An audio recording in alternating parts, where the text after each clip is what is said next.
Well, hi everyone. I'm Alba Silvente, as Debbie already told you, and I'm really glad to be here, but also a little bit nervous. And it's nice to see familiar faces in the first row. Thank you, guys. Well, okay, so my main goal today is to talk to you about the web rendering woes. And you will say, what is woes? Well, it's the problems we face when we were starting building websites and we're not the interactive that we wanted in the very beginning when we start using jQuery, PHP, and things like that. So we start creating new rendering methods that make us to have the ability to deliver an interactive app. And for that, I want to tell you the problems that we face during the long run and what rendering modes we created to solve them. So the key takeaways of these talks are to get to your home and know an overview of all the rendering strategies that we have nowadays, and an understanding of what is the Jamstack architecture that is using only one of them, let's say. And to learn how to build a static site using a Headless CMS and, of course, Next3.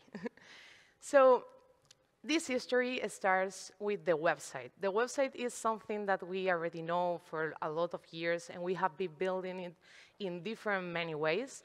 But then JavaScript started kicking and start deciding to render the website in different ways. And the first one was the client-side rendering mode. So basically, now the website can be built on the browser of the user, so you don't need to run a server for actually delivering anything.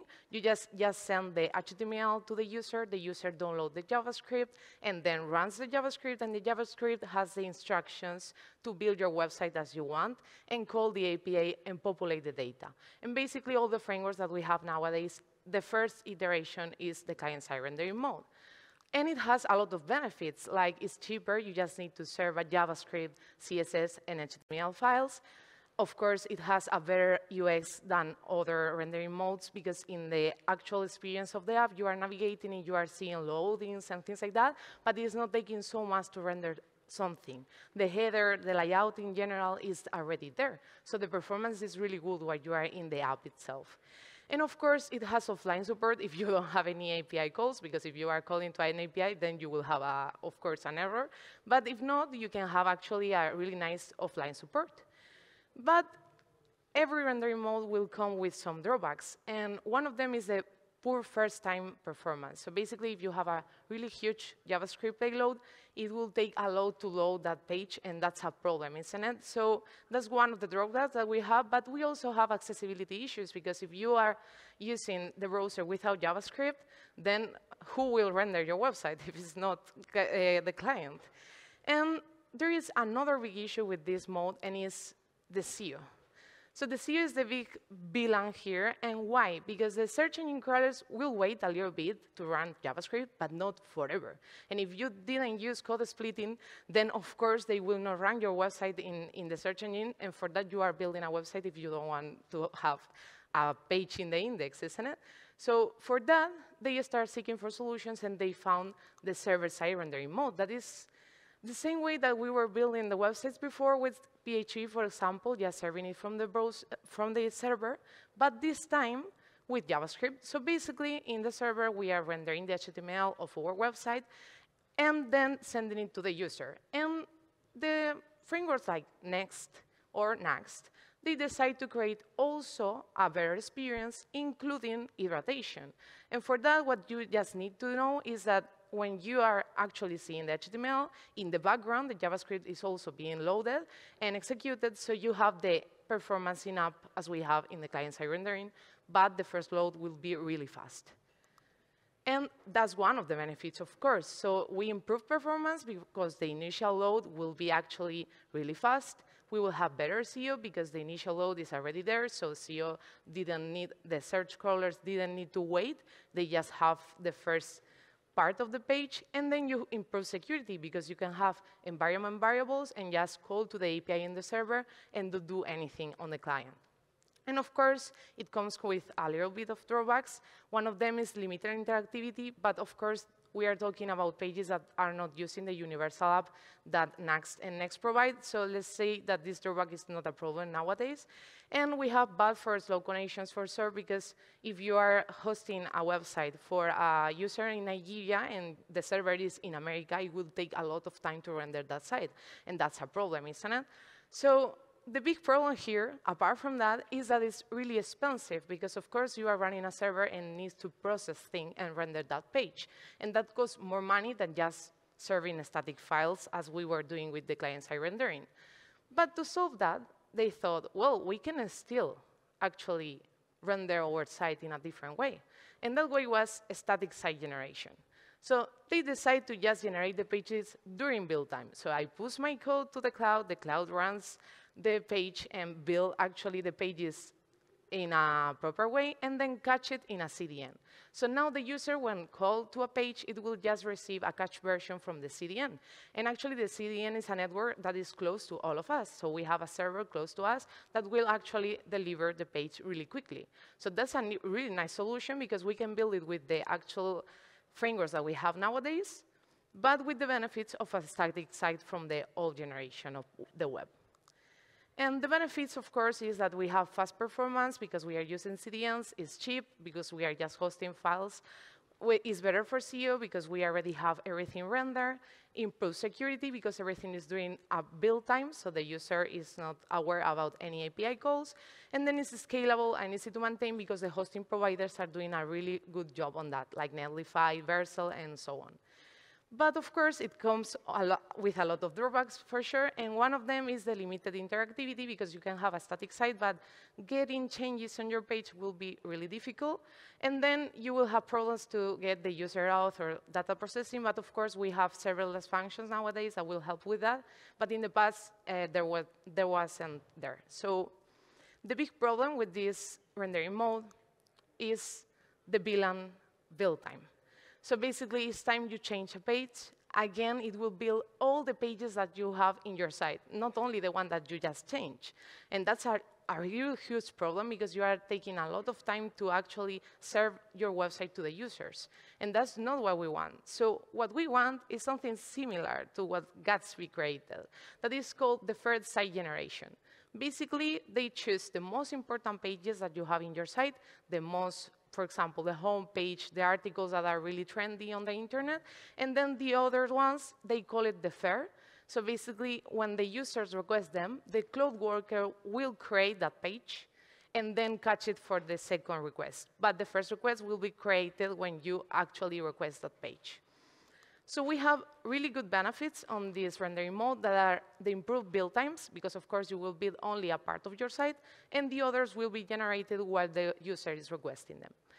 And of course, we will keep the static site generation benefits because this is just a technique inside the static site generation.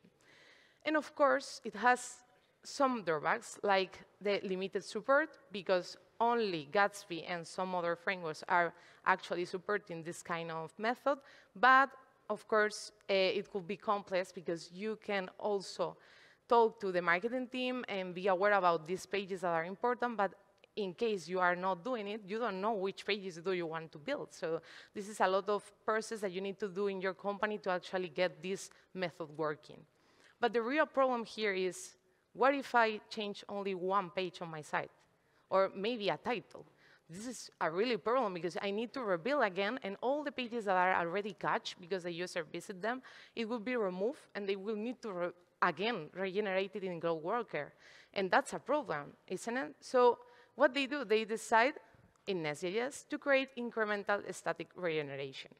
That basically is a technique used in static site generation too, but they're to reveal only the parts of the websites that have changed. So basically, if I change a title, they will be changed after some time.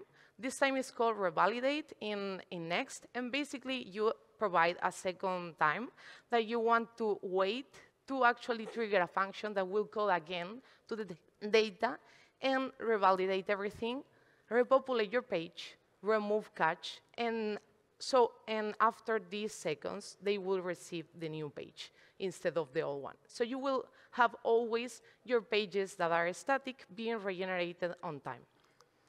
And of course, it comes with a lot of benefits. One of them is the support in dynamic data. So if you change something, the static side will actually show to the user the new data.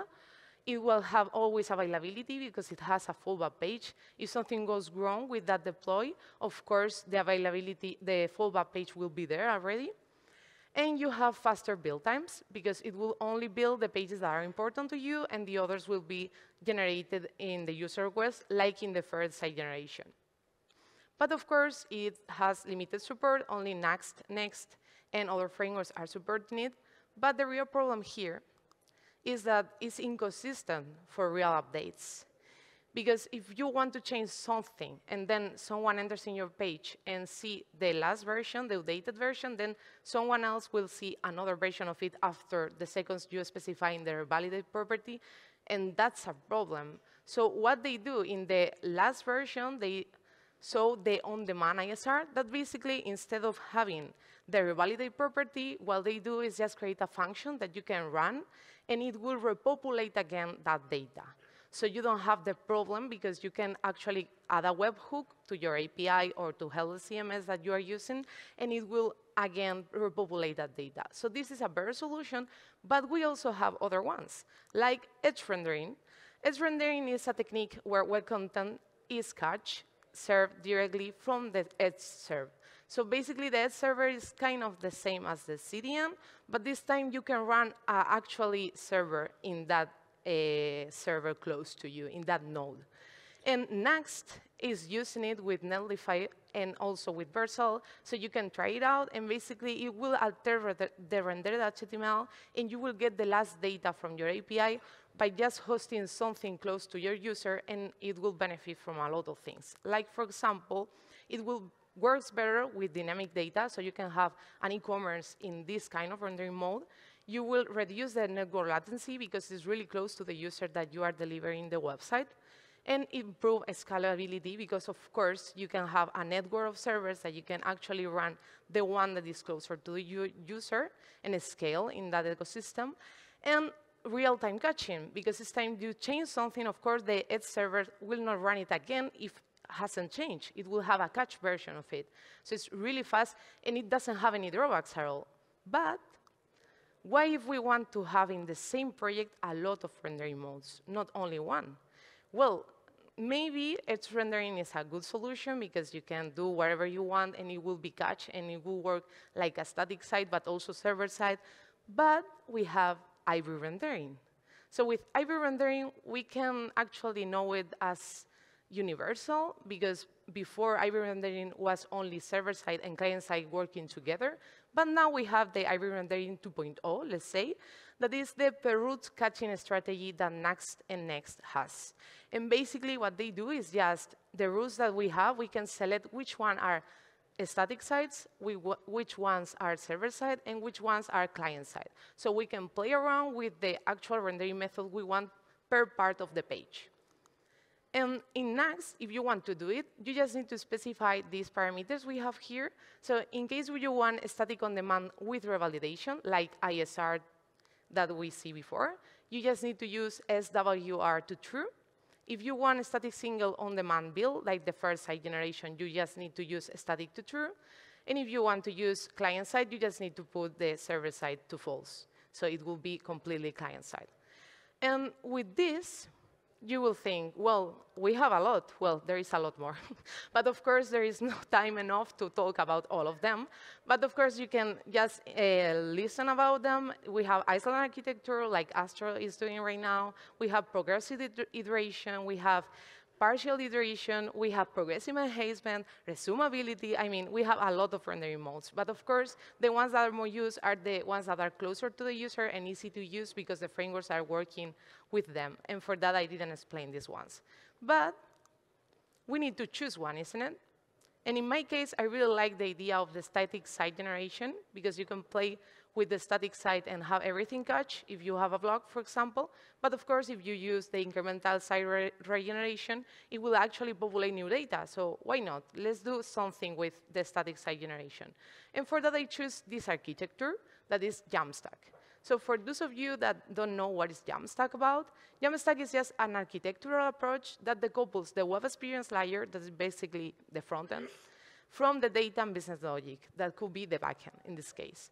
So with this technique, what you will have is scalability, because you can have the hosting already serving all the static sites in a lot of CDN networks, and then you will have flexibility, because you can choose the actual technology that you want to use. In this case, I will choose Next, but you can use whatever you want because it's not attached to something. You also have performance because it will use the static side generation, and you have maintainability because you can change in the future or refactor everything without affecting the other parts of the system because it's decoupled. So in this case, the word Jam stands for JavaScript, meaning the static side generator that we will use. In this case, will be Next3. We have the API, that is basically where your data is located. In this case, will be the Headless CMS story block, because I work there as a developer, of course. And then the markup. That is just the page that you generate when you run the build of your hosting. In this case, will be Netlify. So what I want to do now is to show you how fast you can build a site. It's as easy as chopping onions. And you will see in just a few minutes, let me change, how you will create this page by just clicking into things. So basically, when you go to Storyblock and you log in, you will go to your account where you find all the content repositories where you save your data. So if I want to create a new one, I will create a new space and say Vue Amsterdam. And when I create it, I will go to a page that let me just copy a command that I will run in the Visual Studio Code, and it will generate a project with the technology I want to choose. And in this case, will be Next3 for sure, and Yarn, and for Europe. So I will call it Vue Amsterdam. And no, I want to self-host Storyblock.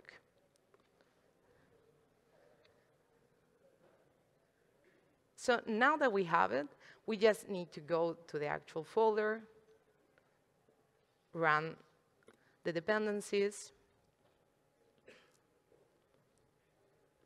and once it's done, takes a little bit of time.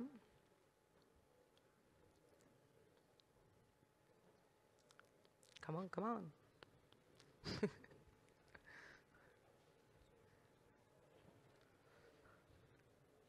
OK, so now that we have it, we can just serve the server, but this time with SSL, because Storyblock needed.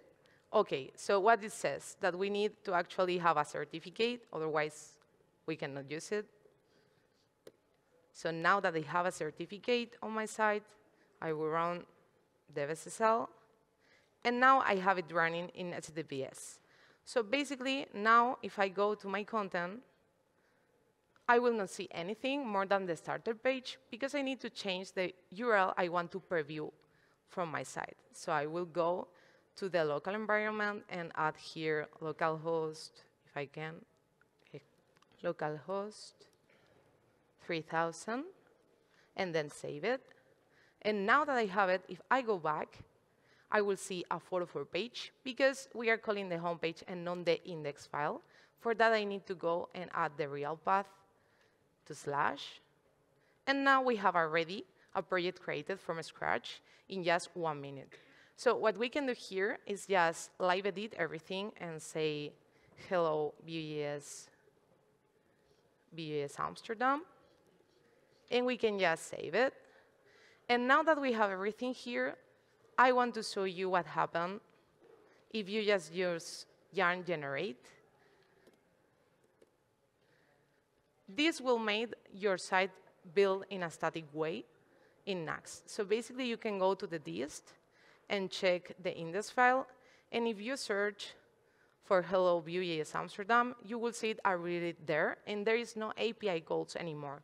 So now if I want to see the result of this, I can just go to the npx serve.output public, that is where the actual next is saving the content.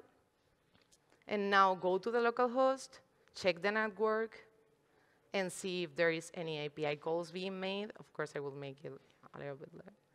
And now we can refresh, and we see that nothing is happening because everything is already a static render. And that is as simple as that. You just need to run a command, and you will have already a site that you can start building and creating blocks and rendering in a static way, so it will be really catch and fast and performant in just 2 minutes. And my name is Alba Silvente, but you can know me as Dan Traus, and thank you so much.